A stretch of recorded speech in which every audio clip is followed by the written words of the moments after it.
Mi madre dejó un mensaje de voz: estás fuera. No vuelvas. Vamos a seguir adelante sin ti. Le respondí con un mensaje: entendido. Luego retiré mi autorización del fideicomiso familiar, marqué su cuenta bancaria compartida y quité mi nombre del trato inmobiliario que había financiado. A la mañana siguiente, había 79 llamadas perdidas y un mensaje de su abogado que decía: tenemos un problema grave. Me reí a carcajadas y respondí. En ese momento, estaba listo para borrarlos de mi vida por completo. Sin vacilación, sin arrepentimiento. La forma en que lo manejaron, tan fríamente, tan casualmente, hizo que fuera casi imposible controlarme. Era como si hubieran estado esperando la excusa perfecta para deshacerse de mí, y ahora que la tenían, ni siquiera intentaron fingir compasión. Estaba en el trabajo cuando llegó el mensaje de voz. Solo 10 segundos de duración. La voz de mi madre plana. No enojada, no emocional, simplemente terminada. Estás fuera. No vuelvas. Viviremos sin ti. Lo reproduje 2 veces para asegurarme de haberlo escuchado bien. Ella no dijo mi nombre. Ella no dijo por qué. Solo esas palabras, como si las hubieran ensayado. No me molesté en devolver la llamada. Conocía ese tono. Sabía cuando algo era definitivo. Así que respondí con 2 palabras propias: entendido. Luego me fui a trabajar. Lo primero que hice fue iniciar sesión en la cuenta fiduciaria. Fui yo quien la configuró, después de todo. Ellos no entendían cómo funcionaba. Solo sabían que existía y que yo les dije que era para el futuro de la familia. Revoco mi consentimiento. Ese fideicomiso no podía operar sin mi firma. Todos sus planes, inversiones futuras, refugios fiscales, incluso la cláusula de acceso de emergencia, quedaron congelados en un instante. Luego vino la cuenta conjunta. Estaba destinada para emergencias, para ayudar a mis padres si algo sucedía, como cuando mi padre se rompió la muñeca en el trabajo el año pasado. Últimamente, sin embargo, había notado compras de comestibles, compras en línea, incluso cargos de restaurantes. La cerré por completo y la bloqueé con autenticación de 2 factores vinculada a mi correo electrónico personal. El saldo bajó a 0. Ese era mi dinero de todos modos.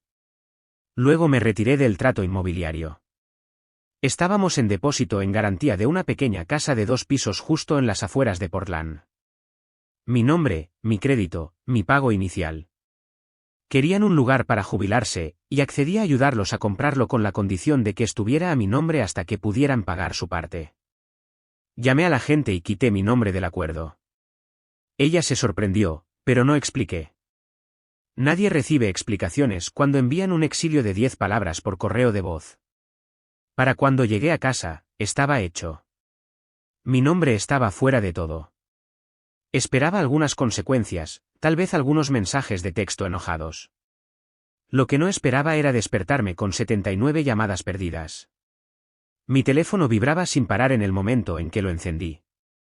La primera llamada fue de papá, luego de mamá, luego una serie de números desconocidos y un mensaje de voz de su abogado: tenemos un problema grave. Por favor, devuélvame la llamada. No lo hice. Me quedé de pie en mi cocina y me reí. No era amargo. No fue forzado. Fue alivio. Por una vez, tenían un problema que yo no tenía que resolver. Alrededor del mediodía, comenzaron los mensajes de texto. De mamá, no lo dijimos así. De papá, fue solo un malentendido. Hablemos. De mi hermana, nada. Ese silencio de ella decía más que nada. Sabía que no era una coincidencia. Ella había estado dejando caer indirectas durante semanas, hablando sobre cómo deberíamos agilizar las cosas y simplificar la propiedad de la casa. Siempre había sido buena para poner las cosas de una manera que la hiciera sonar útil. Esa era su cosa: acercarse, actuar inocente, manipular. Solía defenderla, incluso cuando no lo merecía. Pero ahora, comencé a conectar los puntos. La nueva tensión en casa no había surgido de la nada. Tenía una fuente, y tenía la desagradable sensación de que la estaba mirando fijamente. Ella siempre había estado celosa de la confianza que nuestros padres depositaban en mí. Yo manejaba el dinero, la logística, los planes. Ella siempre estaba decorativa alrededor, pero no involucrada, hasta ahora. Ahora los tenía convencidos de que yo era el problema. Y lo que sea que les haya dicho debe haber sido lo suficientemente serio como para echarme sin una conversación. Pero subestimó una cosa: no vuelvo cuando me echan. Vuelvo cuando quiero quemarlo todo. El silencio no me molestó. De hecho, lo agradecí. Después de todo lo que dijeron, o no dijeron, pensé que todos necesitábamos espacio, ellos para entrar en pánico, yo para pensar. No contesté sus llamadas. No abrí sus textos. Ni siquiera escuché el resto de los mensajes de voz que se acumulaban. Esperé. Quería ver cuánto tiempo tardaría antes de que la desesperación comenzara a filtrarse. Tomó 3 días. Esa mañana, mi teléfono se iluminó con una alerta de seguridad del edificio. Mi papá estaba en la puerta principal. No tenía ninguna razón para estar allí. Lo observé a través de la cámara. No intentó llamarme. Simplemente se quedó allí, cambiando su peso, revisando su teléfono, luego mirando hacia arriba como si tal vez yo apareciera en una ventana. Esperó durante casi 10 minutos. No lo dejé entrar. Más tarde esa noche, encontré una nota doblada pegada a mi puerta. Era de mi madre. Su letra era inconfundible, pulcra e inclinada como si todavía estuviera en la escuela católica. La nota no decía mucho. Muchas vagas disculpas, algunas líneas como: no queríamos lastimarte y por favor, no tomes ninguna decisión que no puedas deshacer. Lo leí una vez y lo tiré a la basura. Sin explicaciones, sin responsabilidad, solo más lenguaje suave diseñado para hacerme volver. Todavía nada de mi hermana. No esperaba que ella se acercara. Probablemente estaba ocupada celebrando lo que pensaba que era una victoria. Se las había arreglado para sacarme del fideicomiso, de la casa, de la dinámica familiar, y lo había hecho en silencio, sin confrontación. Ese era su estilo, sabotaje entre bastidores disfrazado de ayuda. Decidí que era hora de hacer un movimiento. Llamé al agente inmobiliario con el que habíamos estado trabajando. Ella respondió de inmediato, alegre al principio, pero su tono cambió en el segundo en que le pedí que enviara un aviso formal de retiro a mis padres. Ella vaciló, dijo que no quería meterse en medio de un conflicto familiar. No estás en el medio, le dije. Eres un rastro de papel. Ella envió el correo electrónico. No necesitaba ver su reacción. Me lo imaginaba lo suficientemente bien, el frío impacto de ver algo por escrito, algo irreversible. Una cosa era ignorar un mensaje de voz o un mensaje de texto. Otra cosa era recibir un aviso legal que decía que su hijo se había retirado oficialmente de lo único que mantenía sus finanzas a flote. A la mañana siguiente, mi madre intentó llamar de nuevo, 6 veces, todas sin respuesta. Por la tarde, su abogado me envió un correo electrónico. Solo una línea se destacó: hay más en esto de lo que piensas. Me quedé con eso por un tiempo: ¿más en esto? Así que esperé. Esa noche, mi hermana finalmente rompió su silencio. Me envió un mensaje de texto con una sola frase: espero que estés orgullosa de lo que has hecho. Me quedé mirándolo fijamente. Sin puntuación, solo suficiente veneno para confirmar lo que ya sabía. Ella había estado detrás de todo. Y ahora que las cosas no estaban saliendo como ella esperaba, estaba empezando a perder el control. Pensó que volvería arrastrándome o explotando de rabia. Lo que no entendía era que no tenía ninguna intención de volver en absoluto. No hasta que el daño estuviera completo. Al día siguiente, me encontré con uno de los viejos amigos de mi padre en una gasolinera. No habíamos hablado en más de un año. Él sonrió, preguntó por la casa, luego dejó caer casualmente una línea que se quedó conmigo. Escuché que te retiraste del trato porque no podías manejar la presión financiera. Cosas difíciles. Sonreí. No lo corregí, pero en mi cabeza, hizo clic. Ella ya estaba difundiendo su versión de los hechos. Fue entonces cuando llamé a nuestro antiguo contador, el que usamos antes de que mi hermana nos impulsara a cambiar a alguien más joven, más moderno, más proactivo. Concerté una reunión y le mostré los documentos del fideicomiso. Todavía tenía copias de. Recordaba cada detalle. Cuando pregunté que podría sabotear el fideicomiso desde dentro sin ser obvio, me miró con cautela. Dijo que no quería involucrarse, pero luego ofreció una pista: si alguien le diera el tipo de información incorrecta a tus padres y hiciera parecer que venía de ti, eso podría inclinarlo todo fácilmente. Eso era todo lo que necesitaba escuchar. Ahora tenía una dirección. Ella había estado jugando al titiritero, alimentándolos con mentiras, creando paranoia, tal vez incluso falsificando algunos detalles, todo para sacarme del camino. Pero de lo que no se dio cuenta es que en el momento en que me convirtió en un enemigo, dejó de estar segura. No necesitaba gritar. No necesitaba venganza. Todavía no. Solo necesitaba esperar el momento perfecto para hacer que su propia historia se desmoronara frente a ellos. No tuve que cavar mucho. Las grietas comenzaron a mostrarse más rápido de lo que esperaba. Primero llegó una llamada del nuevo contador. Bueno, su contador ahora. Dejó un mensaje de voz preguntando si podía aclarar algunas discrepancias en los documentos del fideicomiso y la actividad bancaria. No había hablado con este tipo ni una sola vez antes. ¿Por qué necesitaría aclarar algo? No le devolví la llamada. En cambio, reenvié el mensaje a mi antiguo contador. Me llamó en menos de una hora. Parece que alguien intentó enmendar el fideicomiso, dijo. ¿Sin mi firma? Pregunté. Esa es la parte que no tiene sentido. No pudo confirmar quién había iniciado los cambios, pero era obvio que alguien había intentado impulsar las modificaciones bajo el radar. Alguien que no entendía que a pesar de todo el lío emocional, mi autoridad legal no había desaparecido solo porque me quedé en silencio. En el momento en que dijo enmendar, supe quién era. Sabía que ella trató de asumir el papel que yo construí. Simplemente no esperaba que lo hiciera tan descuidadamente. Se puso mejor. La semana siguiente, fui a almorzar con una prima con la que apenas hablaba. Ella me envió un mensaje de la nada diciendo que había escuchado algo extraño y quería comentármelo.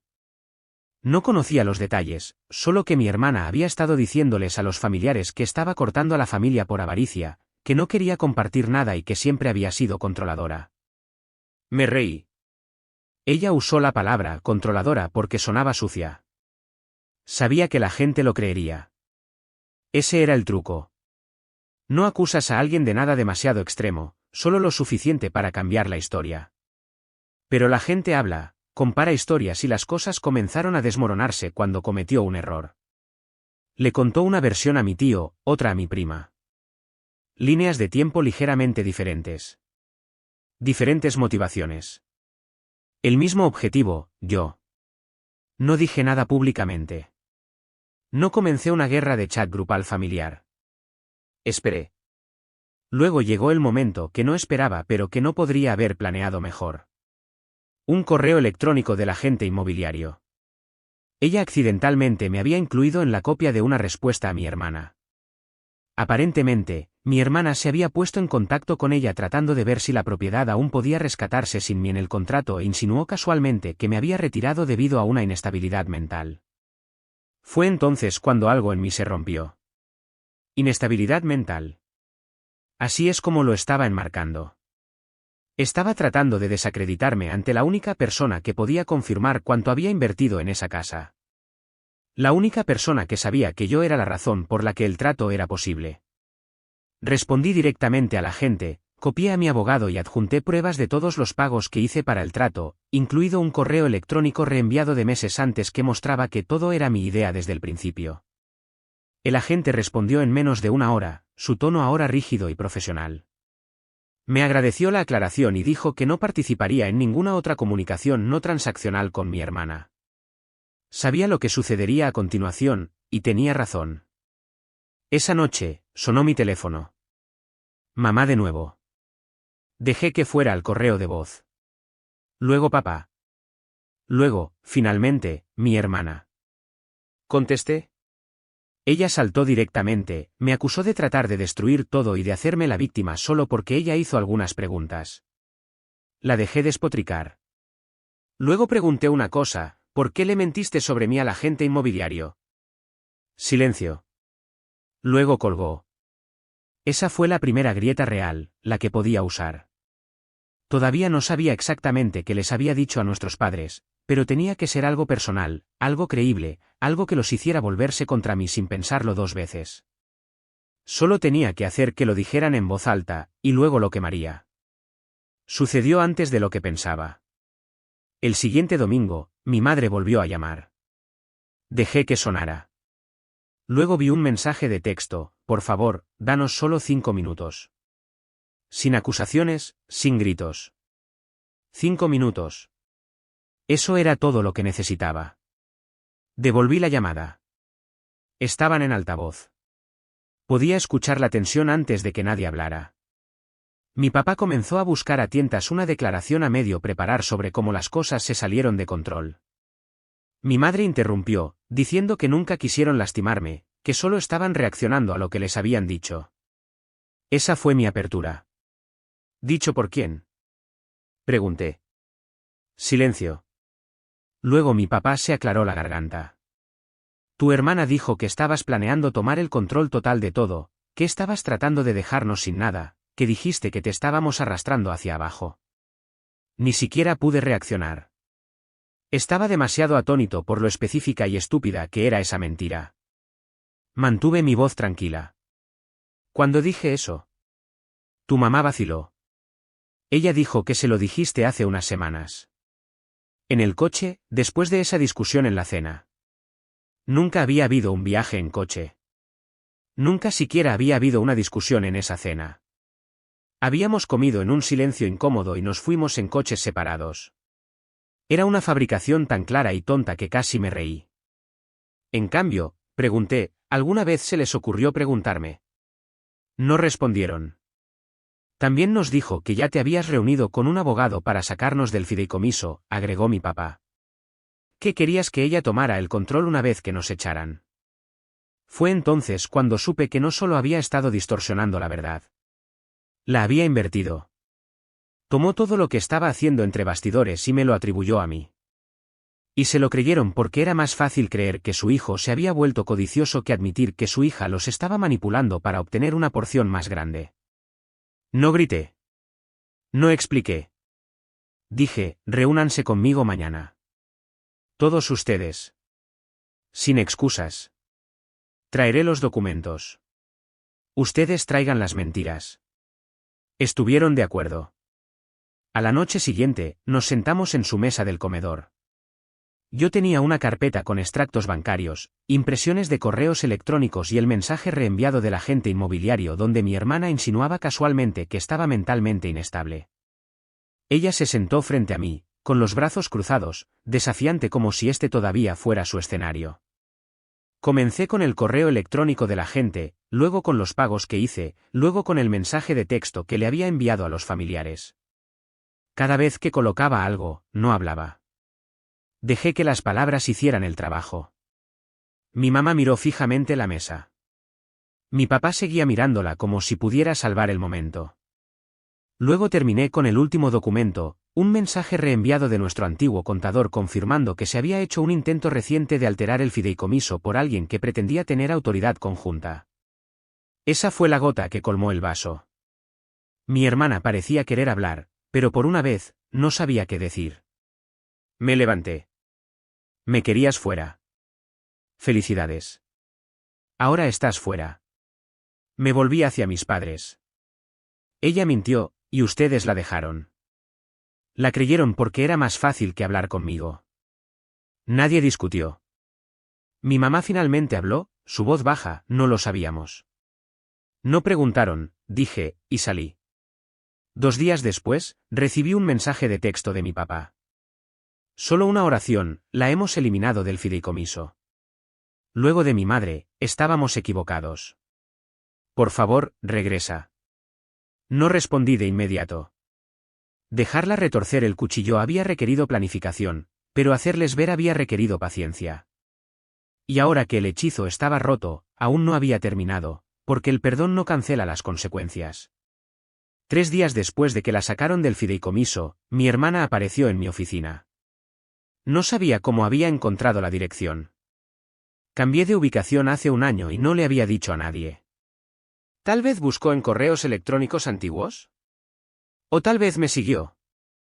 De cualquier manera, se quedó de pie en el vestíbulo como si nada hubiera pasado, como si tuviera derecho a estar allí. Pidió 10 minutos. Le di 5. Entró, sonriendo, todo falsa calma como si esto fuera solo un tonto malentendido entre hermanos. Dijo que ahora entendía que las cosas se habían salido un poco de control y que nuestros padres habían reaccionado de forma exagerada. Nunca admitió haber mentido. Bailó alrededor del tema, culpó a la confusión, el estrés, las emociones. Luego llegó al punto. Quería arreglar las cosas, no conmigo, con el negocio. De hecho, creía que aún podía ser parte del negocio familiar ahora que estaba oficialmente fuera del fideicomiso. Preguntó si consideraría darle un pequeño papel. Incluso dijo, les mostrará a mamá y papá que todavía somos fuertes como familia. Casi me reí. Me levanté, caminé hacia el archivador y saqué una carpeta que no había tocado en meses. Era un borrador antiguo de una propuesta comercial que una vez me había rogado que revisara. Algún lanzamiento inestable para una marca de estilo de vida que pensó que se volvería viral. Había pedido financiación. Yo había dicho que no. Le entregué la carpeta y dije, comienza la tuya. Ella hojeó las páginas, confundida. Luego me miró, finalmente dándose cuenta de que esto no era un desvío. Este era un callejón sin salida. ¿Crees que me estás castigando?, preguntó. No, dije. Todavía no. Salió furiosa. No la detuve. Esa noche, llamé al contador de nuevo, le pregunté cuánto tiempo tomaría transferir formalmente el interés de control en las cuentas comerciales lejos de la familia colectivamente a una estructura de 2 personas, yo y mi papá. Sin lagunas, sin acceso para nadie más. Dijo que podría hacerse para el final de la semana. Esperé a que se finalizaran los trámites. Luego hice un movimiento que nadie vio venir. Llamé a mis padres y les pedí que se reunieran conmigo. Solo nosotros. Nos sentamos a cenar, y les conté toda la extensión de lo que había descubierto. Correos electrónicos, mensajes, la línea de tiempo falsa, la intención falsificada de alterar el fideicomiso. Lo expliqué todo. Y luego dije algo que no esperaban. Estoy dispuesto a traer todo de vuelta. El fideicomiso, la casa, la propiedad conjunta, pero solo si ella está completamente excluida. Mi mamá parecía incómoda. Mi papá no. Él solo dijo, hecho. Y con eso, fue oficial. Esa misma semana, volví a insertar mi nombre en el trato inmobiliario. El agente se sorprendió pero se alegró. La financiación pasó rápidamente esta vez. Mi crédito, mis activos, mi control. No le dije a mi hermana. En cambio, dejé que se enterara de los registros de propiedad pública. Ella envió un mensaje de texto a la mañana siguiente, me lo robaste. No respondí. Más tarde esa tarde, su mejor amiga, alguien que conocía desde hacía años, me envió un mensaje. Solo una línea, ha estado tratando de obtener un préstamo. Nadie va a avalar. Sonreí. La casa que quería quitarme, mía otra vez. El fideicomiso que trató de secuestrar, reconstruido sin ella. El negocio en el que trató de participar, sellado permanentemente. Y nadie iba a salvarla. No esta vez. 3 semanas tranquilas. Ni una palabra de ella.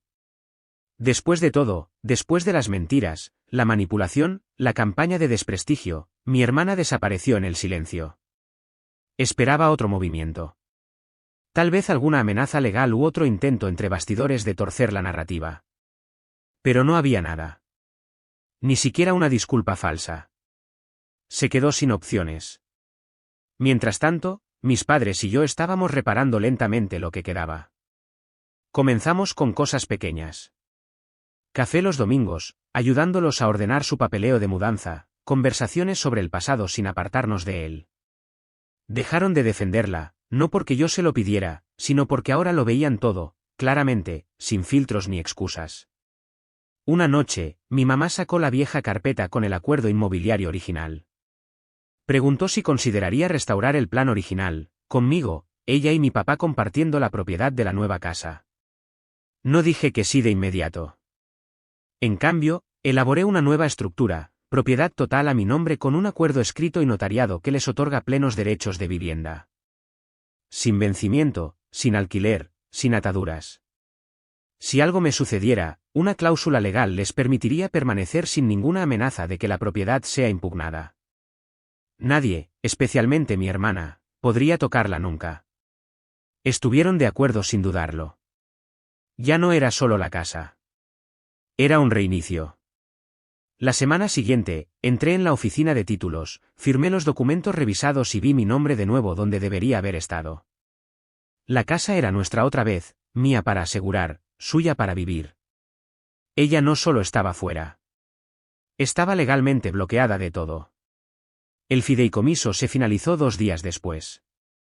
Ahora solo me incluía a mí y a mis padres. Las cláusulas eran férreas. Cualquier intento de interferir provocaría una congelación automática y una auditoría completa. Nuestro contador se aseguró de eso. Luego vino el correo de voz, número de bloqueo. Dejé que se fuera. Cuando lo revisé más tarde, su voz estaba cansada, más pequeña de lo que recordaba. Lo siento por cómo resultaron las cosas, dijo. Has dejado clara tu postura.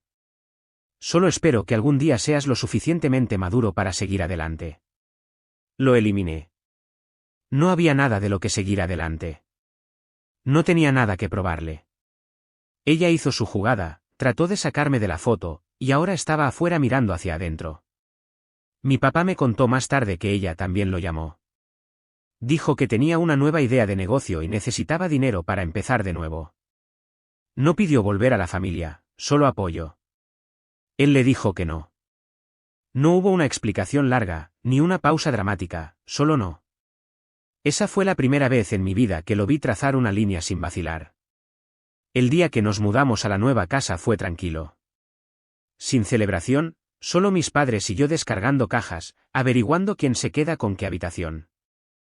Mi mamá colgó una foto de los 3 de hace 10 años, una de las pocas donde parecíamos un verdadero equipo. Ella dijo que estaba cansada de fingir que las cosas no habían cambiado. Éramos diferentes ahora, más sabios, un poco magullados, pero completos de nuevo. Unos días después, su antigua mejor amiga me envió un mensaje. Aparentemente, mi hermana se había estado comunicando con cualquiera que quisiera escuchar, personas con las que no había hablado en años, tratando de pintarse a sí misma como la víctima. Dijo que la habían excluido de todo injustamente, que yo había manipulado a nuestros padres, que yo había robado lo que era suyo. Nadie lo compraba. La amiga envió un mensaje final, hagas lo que hagas, ahora está completamente sola. No respondí. No quedaba nada que decir. Esto ya no se trataba de venganza. Se trataba de asegurarse de que la puerta que cerró de golpe detrás de mí fuera la misma que permaneciera cerrada sobre ella. Ella quería control. Ella quería influencia. Pensó que podría sacarme y entrar limpiamente, sonriendo como si se lo hubiera ganado. Pero ahora no tenía un asiento en la mesa, ni acceso, ni nombre en ningún papel, ni una historia que nadie creyera. ¿Y nosotros 3? Estábamos en casa. Mini actualización. Ha pasado un mes desde que nos mudamos a la casa. Las cosas finalmente se han nivelado. Mis padres y yo tenemos una rutina ahora. Es tranquilo, fácil. No mencionamos lo que pasó. No porque sea incómodo, sino porque lo hemos superado. Confían en mí de nuevo, y he dejado de esperar la próxima traición. Ella ha guardado completo silencio. Sin textos, sin llamadas. Escuché a través de alguien que está alquilando un lugar pequeño. Intentó lanzar algo por su cuenta, pero no llegó a ninguna parte. Quemó todos los puentes que tenía. El fideicomiso, la casa, el negocio, todo está cerrado, estable, mío.